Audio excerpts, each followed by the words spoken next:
His eyes are really going, his wings are really flapping. Oh my goodness. Hey friends, we are looking at the Owl Clock by Pantasy. This is Pantasy's set number 85051 with 897 pieces. And this particular Owl Clock was provided to me by Pantasy. But as usual, my opinions are still my own. I'll tell you the truth, what I think of it. And right off the bat, I'll let you know that we're going to try and motorize this thing and see what happens, because this is Monster Brick Reviews. This owl is modeled after the great horned owl. And we're going to ask Google about the great horned owl because I'm lazy. Hey, Google, tell me about the great horned owl. The great horned owl is a powerful, adaptable predator found throughout North and South America. Often called the tiger owl, it's known for its prominent ear tufts, deep hooting voice, and fierce hunting style, capable of taking down prey as large as skunks or other raptors. They have exceptional hearing and eyesight, allowing them to hunt in near total darkness, and they can rotate their heads up to 270 degrees. While they don't build their own nests, they readily take over abandoned ones from hawks or eagles. Oh, how They rude. weigh about 3 pounds and live up to 15 years in the wild. The main feature here is that it has a crank. Moving this crank moves a bunch of stuff at the same time. So you're seeing the wings move, you're seeing this little clock, the hands on the clock move, and you're seeing his eyes move. So we'll zoom in a little bit closer. You can see his eyes and the clock parts move. Unfortunately, it's not a real clock. I do have another review coming up where I do have a real clock. And I also had a real clock in a King Bob set.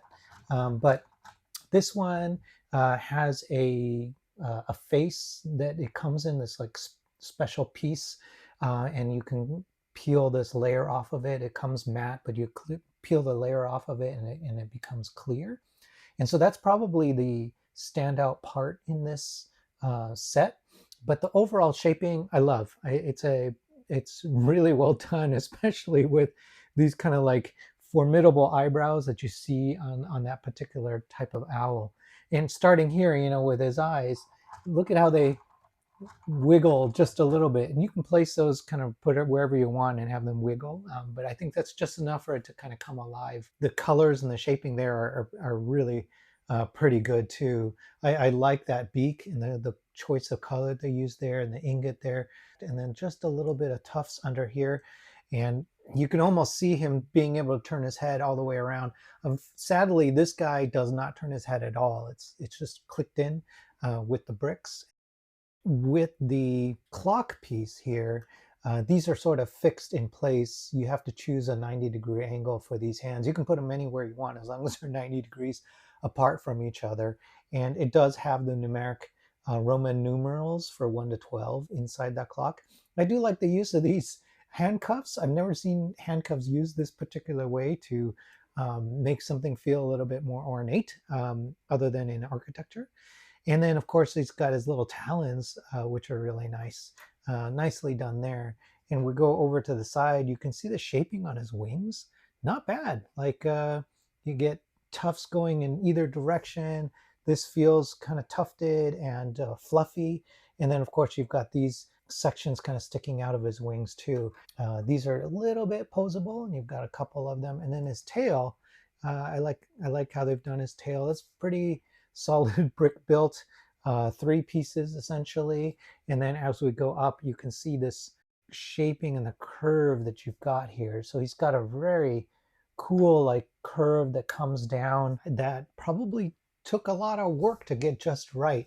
I'm impressed with how they did that. I haven't seen these particular pieces used in this way to get this shape, and it's really good. I could see them doing this technique on other animals or characters. It's starting to remind me of, like, I want to say it's a Looney Tunes character that almost looked like a giant like Yeti or Sasquatch or something. I'll find a picture of him, but that's kind of what this shaping is reminding me of. Um, and then of course, just cranking it, like, the movements are pretty smooth, really well done. And I'll put a couple pictures up of sort of the internal mechanisms and how that was as I was building it. Um, Here's a minifigure for scale, so you can see that this is pretty good size. Pretty good size. The base has that kind of like antique. This particular color and the style of the feet reminds me of those old like wooden Chinese wood sculpting like bases, and the bases that they make for vases. And in our family growing up, we had ornate wooden horses and things like that that my parents got from Taiwan. And so this particular design reminds me of that style. And then the choice to add this kind of random branch that's coming out the side really has that kind of Oriental vibe to it, Chinese vibe to it. I do like these leaves are the perfect leaves to use here. This olive color, and they're just big enough that it tells the story without using tiny little flowers and going all crazy with the flowers like we see with so many other model designs. So I appreciate that they just use these larger pieces. And this one's snapped in really securely. It actually has another piece that holds it in place. That's this one here. These are just snapped in with single studs, so they're bound to come off.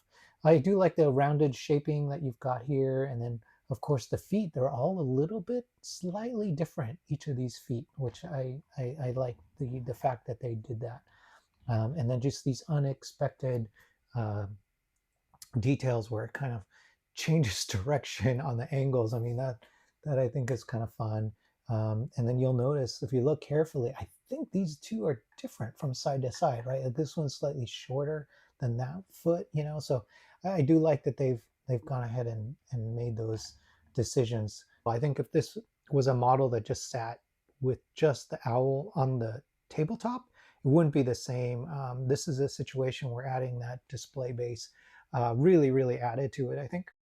Okay, and then what do we got? Let us try to motorize this thing. So see you on the other side. Okay, so I have connected a Lego motor to it, and all I did was remove this hand crank, and then I added a part of those flick fire missiles to stabilize that motor and keep it oriented in the right direction.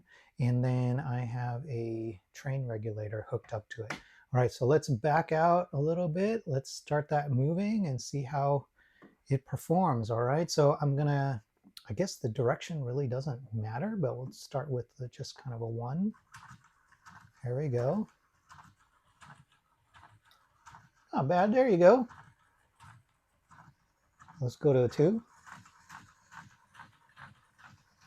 Now he's got some hip hop going, some urgency.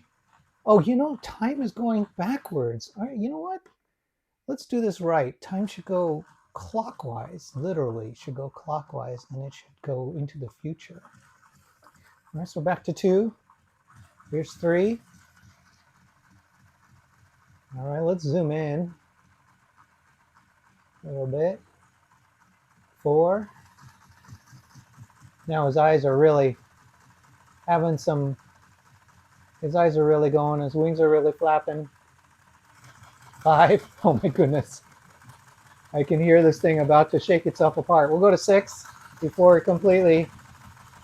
Wow, I can feel the table moving from this effort here.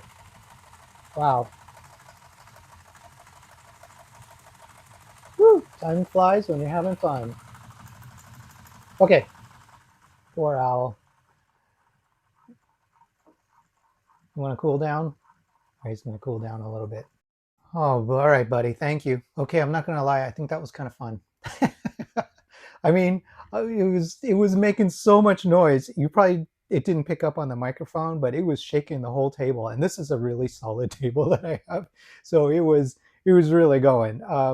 And in situations like this, I'm never really sure what's going to happen because I don't know if this was made to be motorized. So I don't know what might fly apart, but nothing flew apart. It passed the test. It got all the way to 6, no issues. So great job, Pantasy. All right, so speaking of which, final thoughts. I mean, I do like this one.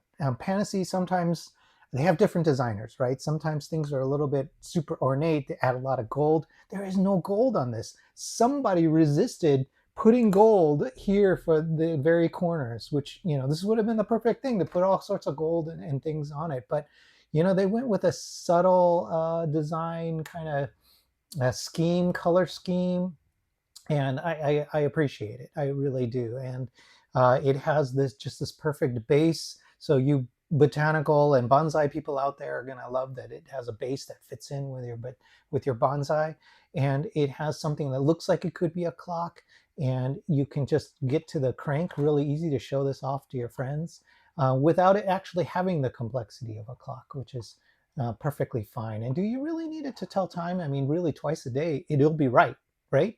Um, so get it? So anyway, you don't really need it to be telling the time all the time, right? So it's really well done, and it'll appeal to people who love animals as well as the botanical crowd. So I think it checks a lot of boxes for people. So well done, Pantasy. I think this was a good one. All right. Thanks for watching. Like the video if you like it, subscribe, do all those things. Thanks so much.